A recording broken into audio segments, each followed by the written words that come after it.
মই আহিছোঁ আমাৰ পলাম নামঘৰ মধ্য দেওধাই গাঁও নামঘৰ মোৰ নিজৰ নামঘৰলৈ আহিছোঁ। আমাৰ সত্ৰধাৰিকা পিতৃগুৰু মাতৃগুৰু তেওঁ সত্ৰধাৰিকাজন আহিছে, দতা আহিছে, গোসাঁই দতা। আমি সকলোকে ইয়াৰ দতাক অকণমান মানে স্মৃতি ছবি ৰাখোঁ। এই আই আহিছে, লগত আমাৰ খাটনিয়াল দতা আহিছে আৰু সমূহ আমাৰ ৰাইজ ভকত বিন্দুসকল আছে। বেটাক লৈ আনিছোঁ, যিহেতু কালি অলপ দুৰ্ঘটনা হৈছিলে। টাউনৰ পৰা আহি থাকোঁতে হঠাৎ কুকুৰ সোমাই দিয়াত স্কুটিত দুখ পালোঁ মূৰত। তথাপিতো এটা বোলো সেৱা লওঁ, পিতৃগুৰু মাতৃগুৰু যেতিয়া নেকি আহিছে, তো এনে অসমৰ ঠাইত আহি সকলোকে অকণমান যেতিয়া নেকি আহিছোঁ। বেটাই কৈছে অকণমান ভিডিঅ' বনোৱা আকৌ ইয়াত, গতিকে লৈ অকণমান ভিডিঅ' বনাই যাওঁ। আৰু আমাৰ এই মধ্য দেওধাই গাঁও নামঘৰৰ ভিতৰত আপোনালোকক দেখাইছোঁ। ইয়াৰ পিছত আপোনালোকৰ সমূহ গৰখীয়া ল'ৰা আছে, সেৱা ল'বলৈ সকলো নিজৰ নিজৰ ঘৰৰ পৰা সকলোৱে মানে দতা সেৱা ধৰিবৰ কাৰণে অপেক্ষা কৰি আছে। দতাই যিমান সময় পাইছে শৰাইবিলাক শৰাই লৈছে।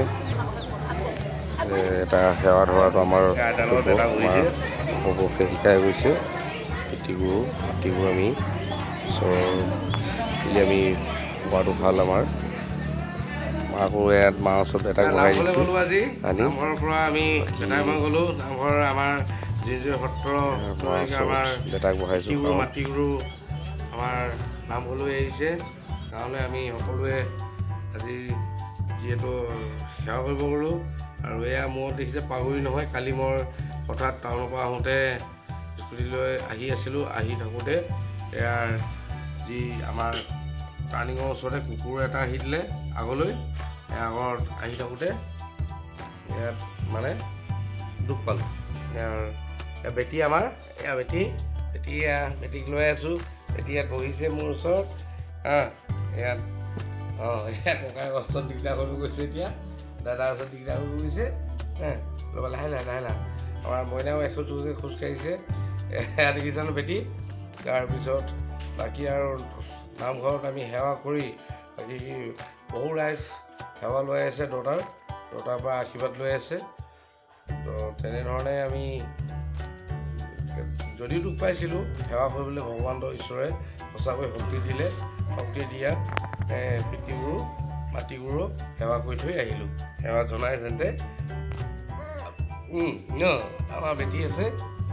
বেটী নমো কৰি দিয়াচোন। বেটী নমো কৰি দিয়া। নমো কৰি দিয়া।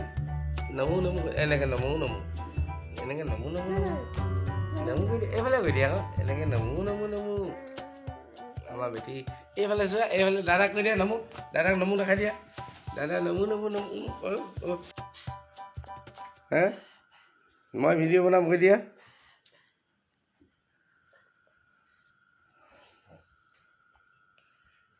কি খালা চাওঁ, কি খাই আছে চাওঁ, কিবা এটা খালে।